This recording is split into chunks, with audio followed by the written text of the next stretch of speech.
Mpenzi mtazamaji, karibu kwa uchambuzi wa lesoni juma hili, ikiwa tuko katika somo la 12 na mada ambayo tunaangazia katika juma hili ni shiriki habari zake, ikiwa ni katika wiki ya Juni 13 hadi Juni 19. Na kama ilivyo ada, kabla ya kwanza tuamini tupate ombi. Mtakatifu Muumba, tunakuja mbele zako tukiwa na wingi wa shukrani kwa vile umeweza kutuleta pamoja ili tukaweza kuangazia mada ya shiriki habari zako. Hivyo tunakuomba ukaweza kutuvuvia Roho Mtakatifu, akaweza kuwa mwalimu wetu, yale ambayo tutayasoma katika siku ya leo yakaweza kutujenga na kutuleta karibu na wewe. Ni katika jina la Yesu tunaomba hata na kuamini. Amina. Wiki jana tuliweza kuwahimiza muweze kuacha comment kwenye comment section, muweze kutuambia kile ambacho mmejifunza katika somo la siku hiyo. Na tuliweza kupata comment kutoka kwa David Owen ambaye anasema hivi: imani ni muhimu sana kwa maisha ya Mkristo. Mwanamke baada ya kutokwa damu miaka 12 aliomba tu kuguza nguo ya Yesu, akirejelea kisa cha yule mwanamke ambaye kwa njia ya imani aliweza kupata uponyaji. Asante Bwana David kwa kutupa ulichokisoma. Kwa hivyo iwapo huko nyumbani na kuna kitu ambacho utajifunza katika wiki hii, ama kuna kitu ambacho unaona hakikugusiwa, unaweza ukaandika kwenye comment section ili pia na sisi tuweze kushiriki kile ambacho uliweza kujifunza. Na vile vile chuma hunoa chuma, kwa hivyo kutokana na hivi tutaweza kunoana sisi. Na iwapo una comment jinsi ya kuboresha masomo yetu, unaweza ukaandika kwenye comment section. Tutakwenda moja kwa moja hadi fungu elekezi ambalo linapatikana katika kitabu ni cha Isaya, sura ni ya 50, aya ni ya 4. Nalo neno la Mungu linasema hivi: Bwana Mungu amenipa ulimi wa hao wafundishwao, nipate kujua jinsi ya kumtegemeza kwa maneno. Yeye aliyechoka huniamsha asubuhi baada ya asubuhi, huniamsha sikio langu lipate kusikia kama watu wafundishwao. Kwa hivyo kuna vitu vitatu ambavyo niliweza kuviona hapa. Jambo la kwanza niliweza kuona ni unachosema, unakisema vipi na ni wakati gani unakisema. Kwa hivyo hivi vitu vinaweza kuchangia pakubwa iwapo utaweza kumtegemeza yule ambaye unamuelezea. Jambo la kwanza, unachosema, unakisema vipi na ni wakati gani unakisema. Na ili hivi vyote vitatu viweze kuoana kabisa, lazima uweze kuwa umemuomba Mungu aweze kukupa ulimi wa wafundishwao.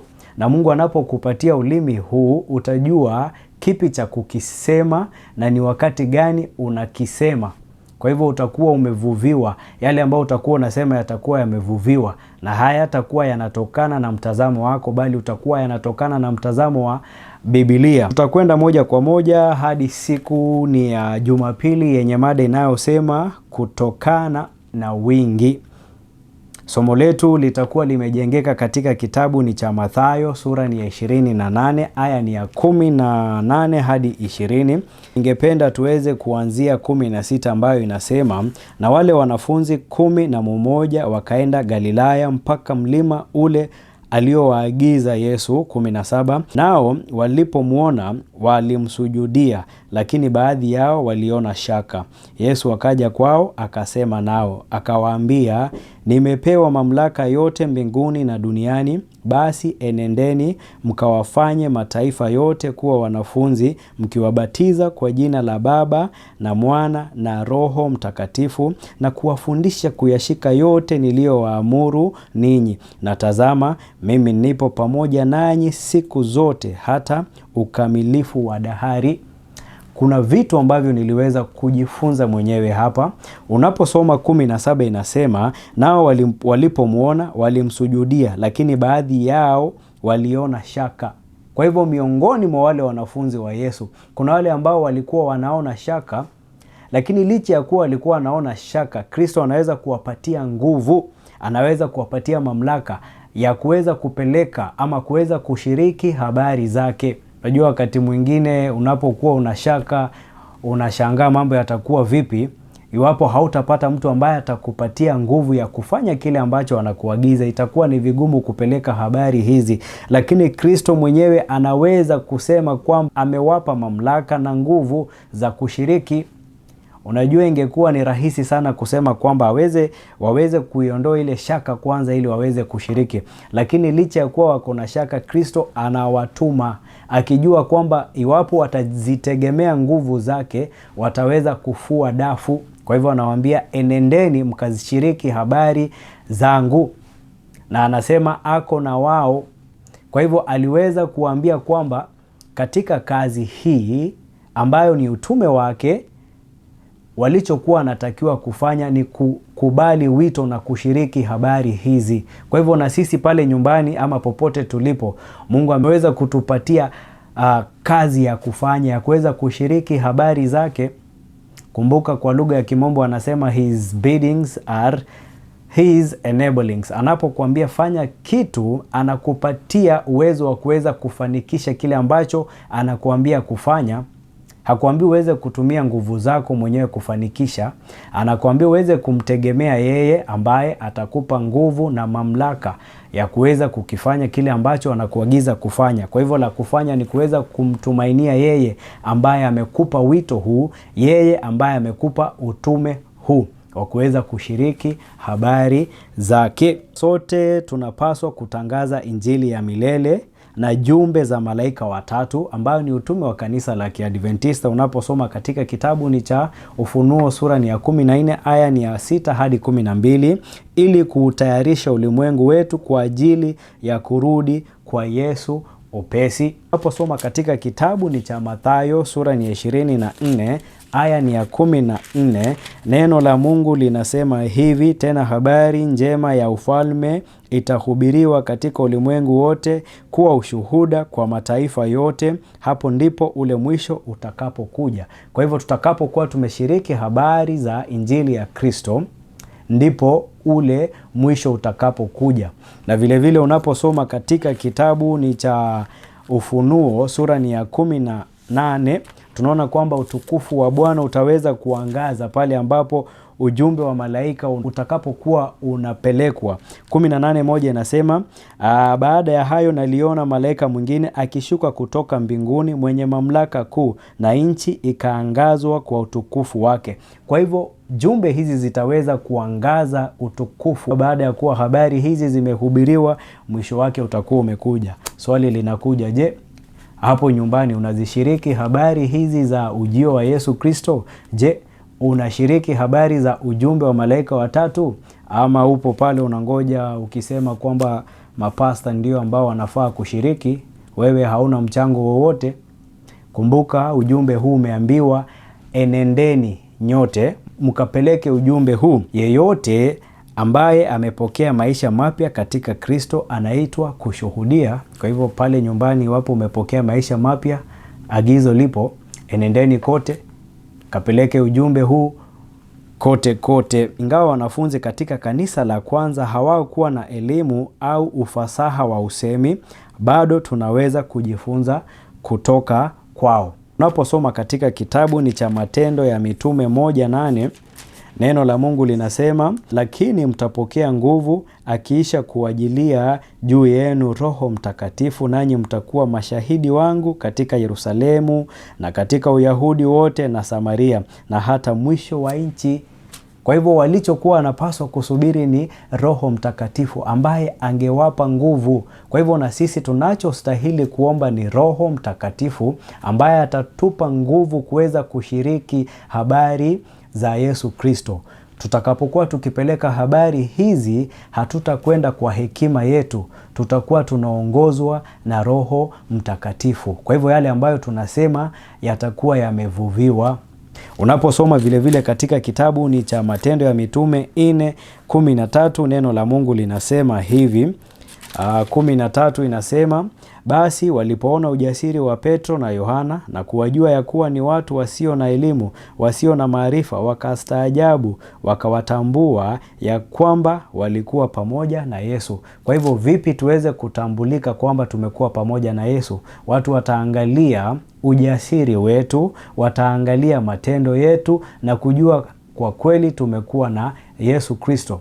Swali ambalo unaweza nikakuuliza, je, unapotangamana na watu, je, katika pilka pilka na shamra za kila siku, watu wanatambua kwamba umekuwa pamoja na Kristo, ama wanamuona nani ndani yako? Swali ambalo tutajiuliza na kujijibu. Na vile vile unaposoma 4:20 inasema hivi, maana sisi hatuwezi kuacha kuyanena mambo tuliyoyaona na kuyasikia.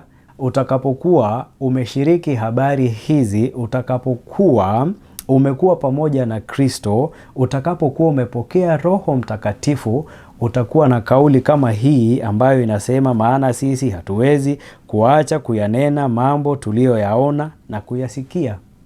Kwa hivyo tutapeleka ujumbe huu kote kote, na ujumbe huu utaweza kuwafikia wengi na kuweza kuwanusuru wale ambao bado wamo gizani. Kwa hivyo pata kushiriki habari za Yesu Kristo. Kristo mwenyewe anatupa shauri. Unaposoma katika kitabu ni cha Marko 5:19, neno la Mungu linasema hivi, lakini hakumruhusu, bali alimwambia, enenda zako nyumbani kwako kwa watu wa kwenu, kawahubiri ni mambo gani makuu aliyokutendea Bwana na jinsi alivyo kurehemu. Kwa hivyo iwapo Bwana amekufanyia kitu, pata kushiriki habari hizi kwa jamaa yako, wale ambao unatangamana na wao, ili wapate kujua upendo wa Yesu, huruma za Yesu, na waweze kujua vile ambavyo Bwana amekurehemu. Pata kushiriki habari za Yesu na wale ambao unatangamana na wao. Siku ya Jumatatu ni si kwa kulazimishwa, bali kwa nguvu. Unaposoma katika kitabu ni cha Yeremia sura ni ya 31 aya ni ya 3, neno la Mungu linasema hivi kumhusu Bwana, Bwana alinitokea zamani akisema, naam, nimekupenda kwa upendo wa milele, ndiyo maana nimekuvuta kwa fadhili zangu. Kwa hivyo tunaweza kupata kwamba Bwana Mungu ni upendo, na hivyo anaweza kutuvuta kwa kamba za pendo lake na vile vile kwa fadhili zake. Kwa hivyo tunapotambua upendo wa Bwana kwetu, tunaweza kupata kwamba upendo huzaa upendo. Kwa hivyo Kristo hawezi akakulazimisha kumpenda, ila anakuvuta kwa kamba zake. Unachotakiwa kufanya ni kushiriki, unachotakiwa kufanya ni kukubali upendo huu ambao Kristo ameupatiana bure, kwa sababu hakuna upendo ambao binadamu yeyote anaweza kuwa nao isipokuwa upendo ambao unatokana na Mungu. Unaposoma katika kitabu ni cha Warumi sura ni ya 5 aya ni ya 5 kushuka chini, tunaweza kuona kwamba upendo unatokana na Mungu. Warumi 5:5 inasema, na tumaini halitahayarishi, kwa maana pendo la Mungu limekwisha kumiminwa katika mioyo yetu na Roho Mtakatifu tuliyepewa sisi. Kwa hivyo tunaona upendo unamiminwa katika mioyo yetu na Roho Mtakatifu tuliopewa.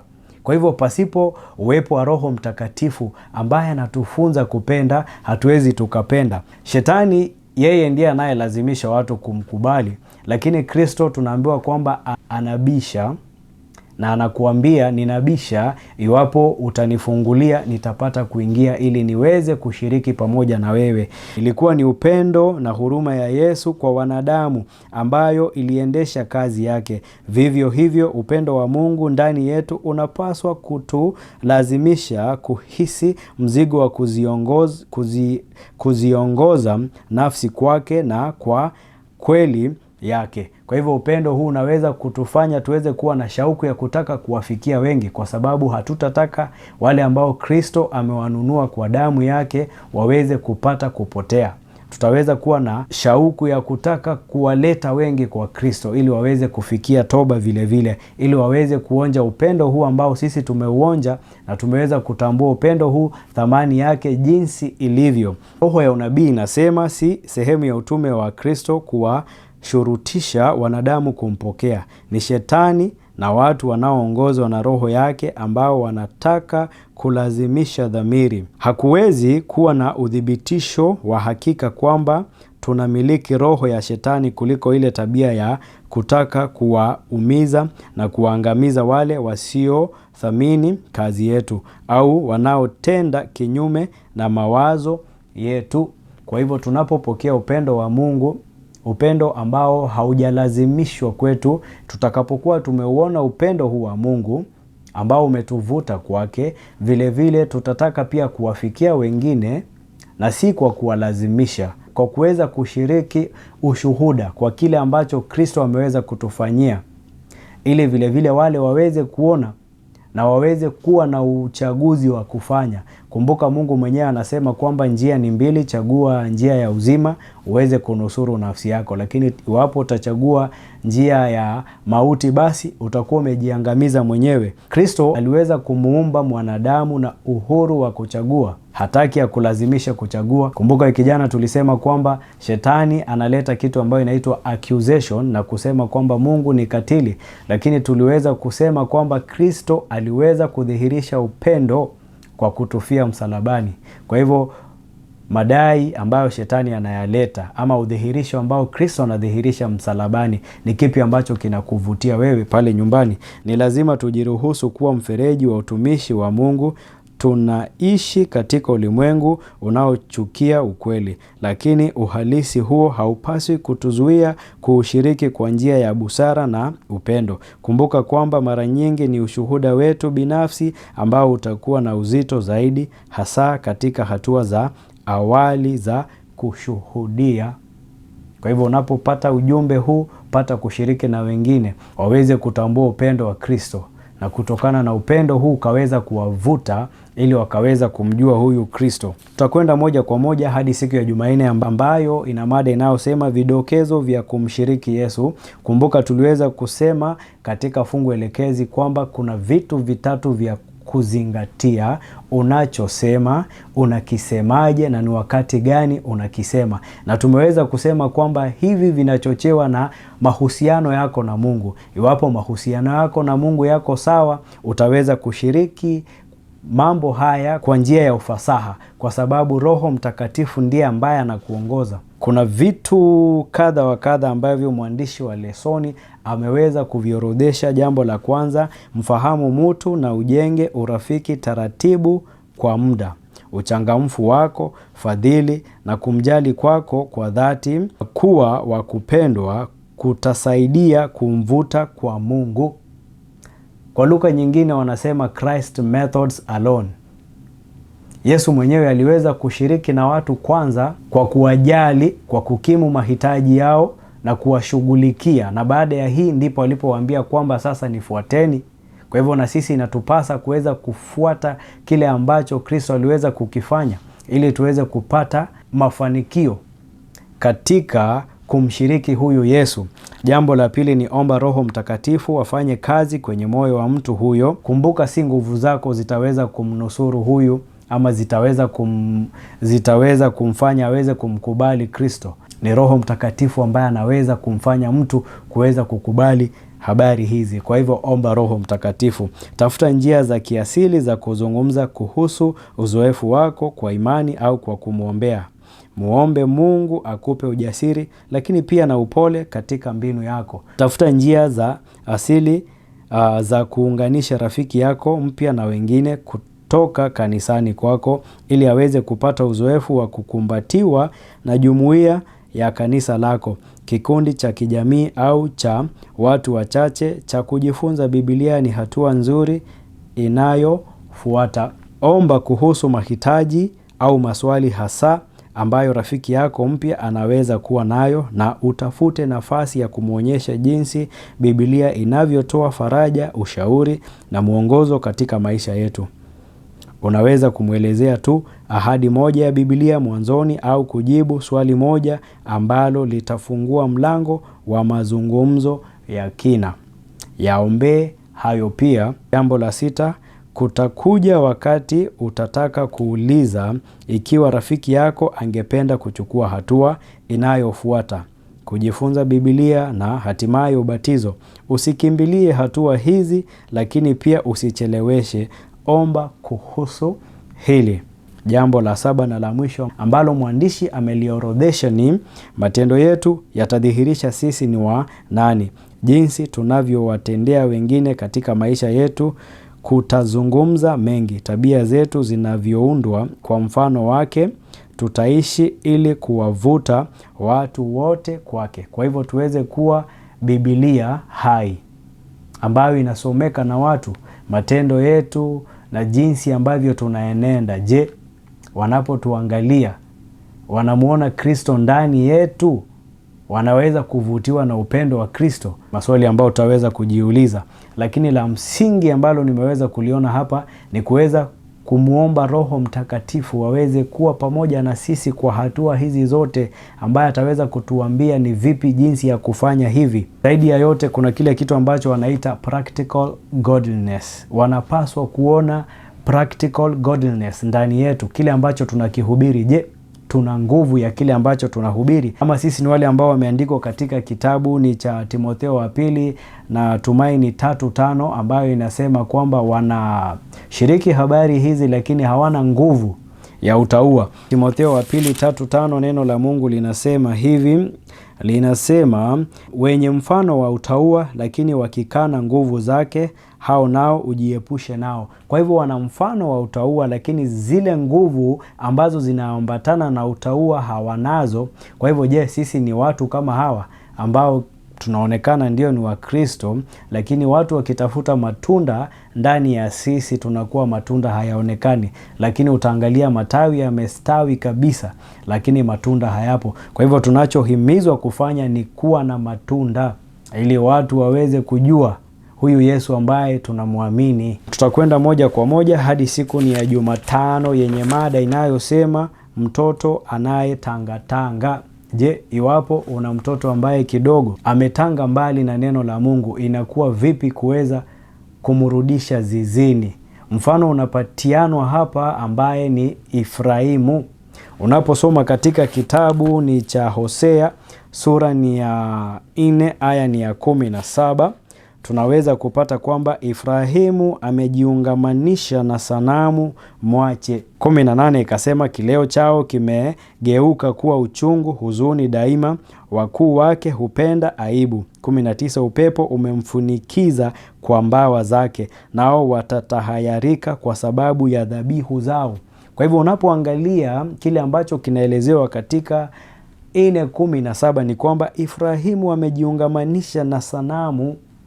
Kwa hivyo ni mtoto ambaye ametanga mbali na kile ambacho amefunzwa na kile ambacho anatarajiwa kukifanya, hivyo ametanga mbali. Je, tuweze kumwacha ama inakuwa vipi? Unaposoma katika kitabu ni cha Yeremia 31, kuna kitu ambacho tutajifunza pale ambacho kidogo kiliweza kunitia shime ya kutaka kushiriki habari hizi za Kristo. Yeremia 31:15 neno la Mungu linasema hivi, na huyu ni Mungu mwenyewe anasema Bwana asema hivi, sauti imesikiwa Rama, kilio na maombolezo mengi, Raheli akiwalilia watoto wake, asikubali kufarijiwa kwa watoto wake kwa kuwa hawako. Raheli anawalilia watoto wake. Wacha tusikie Mungu anapatiana ujumbe gani. 16 inasema Bwana asema hivi, zuia sauti yako usilie na macho yako yasitoke machozi, maana kazi yako itapata thawabu, nao watakuja tena toka nchi ya adui, ndivyo asema Bwana. Kwa hivyo Bwana anasema pale nyumbani usije ukalia. Sasa ni wakati wa kujua kwamba zile ahadi ambazo amepatiana zitaweza kupata kutimizwa. Bwana anasema itapata thawabu, nao watakuja tena toka nchi ya adui. Kumbuka tuko katika pambano kuu, tukiwa tunapambana na adui ambaye ni Shetani. Kwa hivyo Mungu ana uwezo wa kuweza kuwanusuru hawa iwapo watatambua.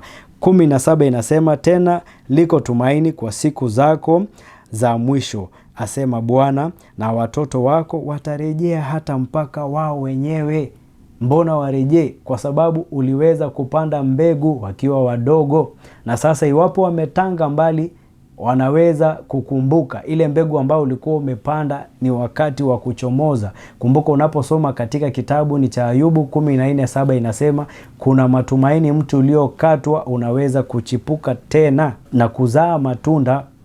Kumbuka matunda ni zile kazi ambazo zinaambatana na kuwa tumeweza kuvuviwa na Roho Mtakatifu. Inazidi kusema hivi 18, hakika nimemsikia Efraimu akijililia hivi, umeniadhibu nami nikaadhibika, kama ndama asiyezoelea nira. Unigeuze nami nitageuzwa, kwa maana wewe u Bwana Mungu wangu. Hakika baada ya kugeuzwa kwangu nalitubu, na baada ya kufundishwa kwangu nalijipiga pajani, nalitahayarika, naam, nalifadhaika, kwa sababu naliichukua aibu ya ujana wangu. Kwa hivyo amekubali kufanya nini? Kutubu. Kumbuka kuna wiki ambayo tulisoma kuhusiana na toba na msamaha. Kwa hivyo tunaona huyu ambaye atarudi ameweza kutafuta toba ambayo inaambatana sako kwa bako na msamaha. Na kumbuka tuliweza kusema ni toba jinsi ya Mungu, bali si toba jinsi ya ulimwengu, kwa sababu toba jinsi ya Mungu inaleta nini? Uzima wa milele, lakini toba jinsi ya ulimwengu inaweza kuleta mauti. Unaposoma katika kitabu ni cha Wakorintho wa pili, kuna matumaini wale ambao wametanga mbali, iwapo wataweza kujirudi na kumrudia Bwana, ataweza kuwasimamisha, ataweza kuondoa aibu yao na wataweza kuandikiwa haki. Kupitia hadithi ya Efraimu tunajifunza kwamba daima kuna tumaini, kwa sababu Mungu hakati tamaa. Ingawa Mungu huwakemea watu wake waliopotoka mara kwa mara, huruma ya Mungu haikomi kamwe, na ujumbe wake katika sura hii unaendelea. Unaposoma 31:20 kushuka, tunaweza kuhisi uchungu mwingi, kufadhaika na kuvunjika moyo, au hata kusema vibaya juu ya wale walio karibu nasi ambao wameacha uhusiano na Mungu. Na hii imekuwa mara nyingi tatizo la Wakristo. Mtu tu kama alikuwa ni mlevi, anaporudia ulevi wake tunaanza kumsema, tunaanza kuona ni kana kwamba hapana tumaini.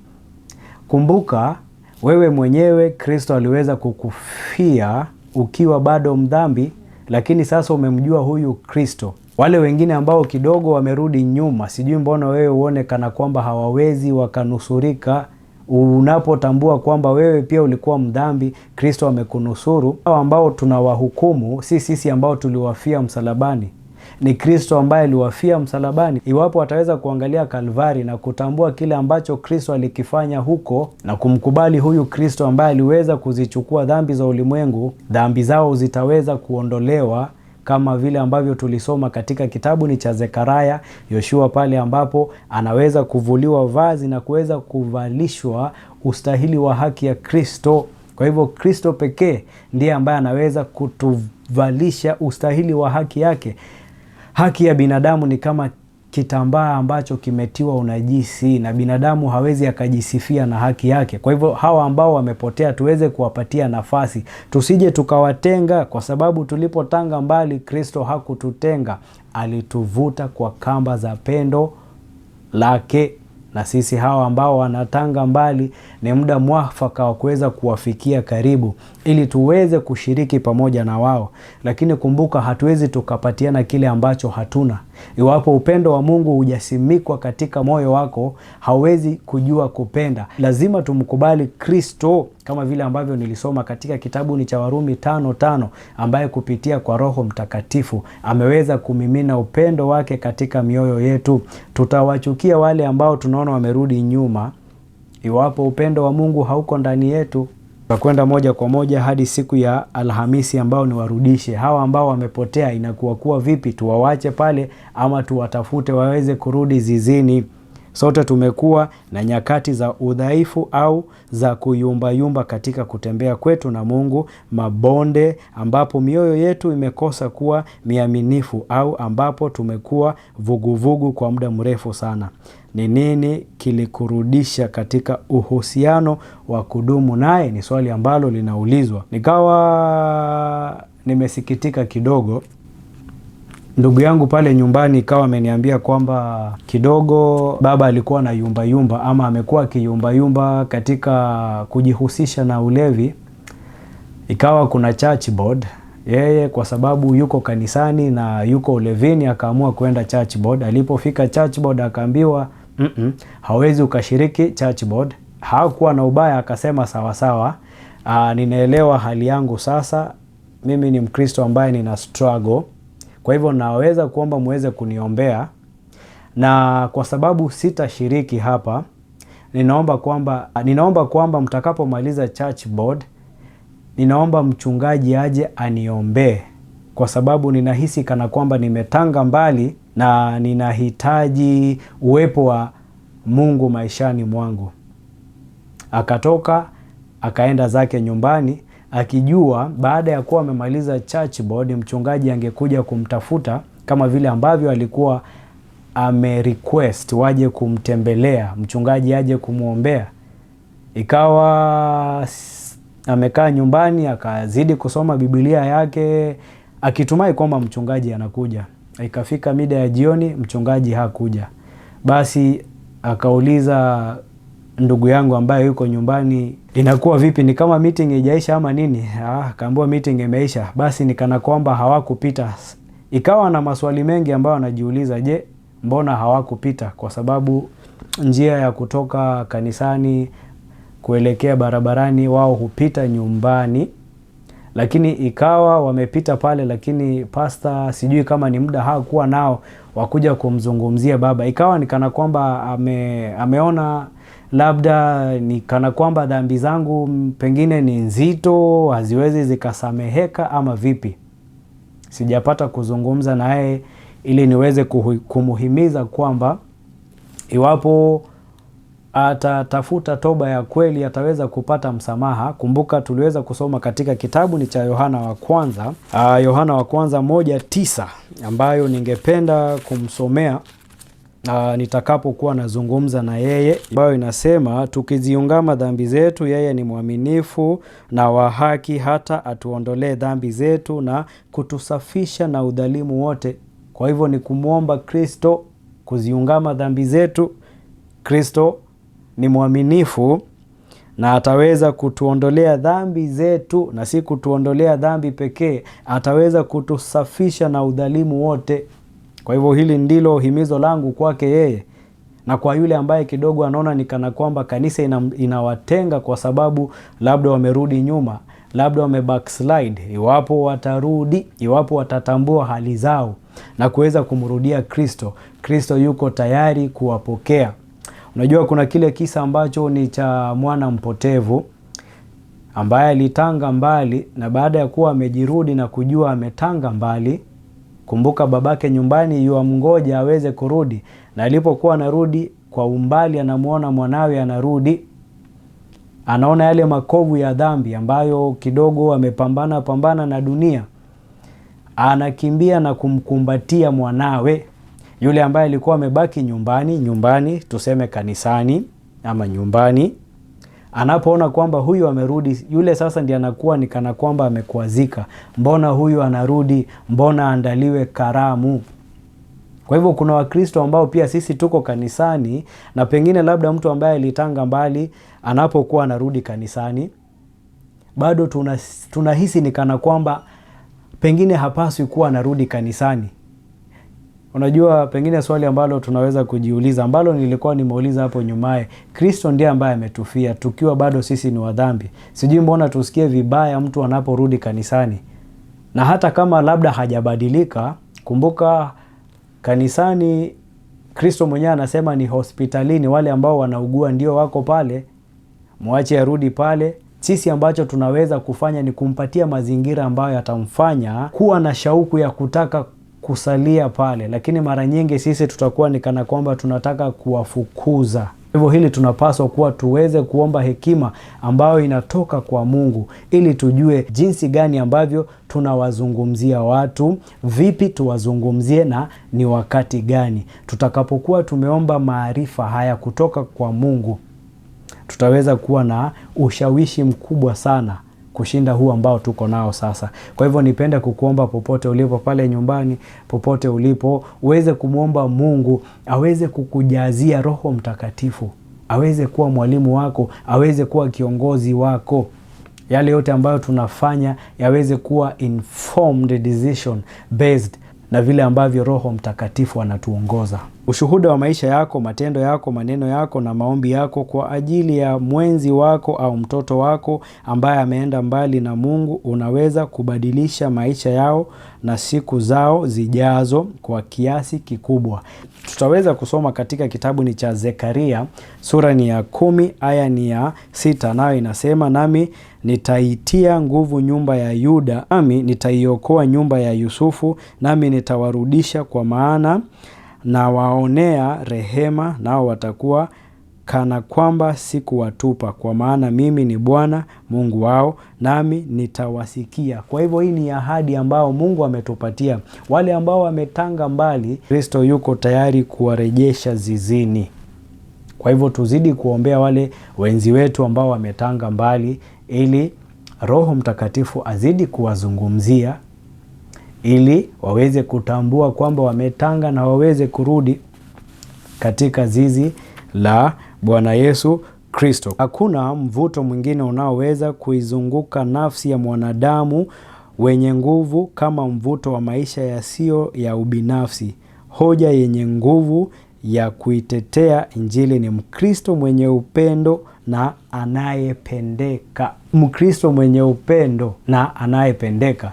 Lakini mara nyingi sisi hatuna upendo, mara nyingi tuna ubinafsi, na hili ndilo ambalo limeturudisha hatua kadhaa nyuma. Tuweze kumwomba Kristo aweze kumimina upendo wake mioyoni mwetu, tujue jinsi ya kuwapenda wasiopendeka, tujue jinsi ya kuwategemeza wale ambao kidogo tunaona kana kwamba wanayumba. Kupitia mfano wetu wa maisha thabiti yanayoelekeza wengine kwa Kristo, wale ambao wamemkataa Kristo wataona ndani yetu kitu ambacho kinaweza kutoka kwa Mungu pekee. Wataona amani ipitayo ufahamu, upendo usiowahi kuacha, na tumaini linaloamini hata pale mambo yanapoonekana hayawezekani. Upendo wa Mungu kwetu sisi na kwa wapendwa wetu hauyumbi kamwe. Tunaweza kutoa upendo huu ambao tunapokea kila siku kwa wale walio karibu nasi. Tumefikia tamati mwa uchambuzi wa lesoni juma hili. Tutatamatisha kwa ombi. Tuamini tuombe. Mtakatifu Muumba, tunakuja mbele zako tukiwa na wingi wa shukrani kwa yale yote ambao tumeweza kujifunza siku ya leo. Tumeweza kuona kwamba pasi wewe kutumiminia upendo wako itakuwa ni vigumu sana kuwapenda wengine. Hivyo tunakuomba kwamba ukaweza kutuongoza, ukaweza kutumiminia Roho Mtakatifu ili upendo wako ukaweza kudhihirika mioyoni mwetu, maishani mwetu. Wale ambao wanatuzunguka wakaweza kuvutwa na kamba zako. Kaweze kutufanya tuweze kuwa mashahidi wako, na kutokana na tabia zetu wengi watapata kukujua katika ulimwengu huu ambao umejaa giza. Zidi kuwa pamoja na sisi mpaka tutakapojumuika tena hewani. Ni katika jina la Yesu tunaomba hata na kuamini. Amina.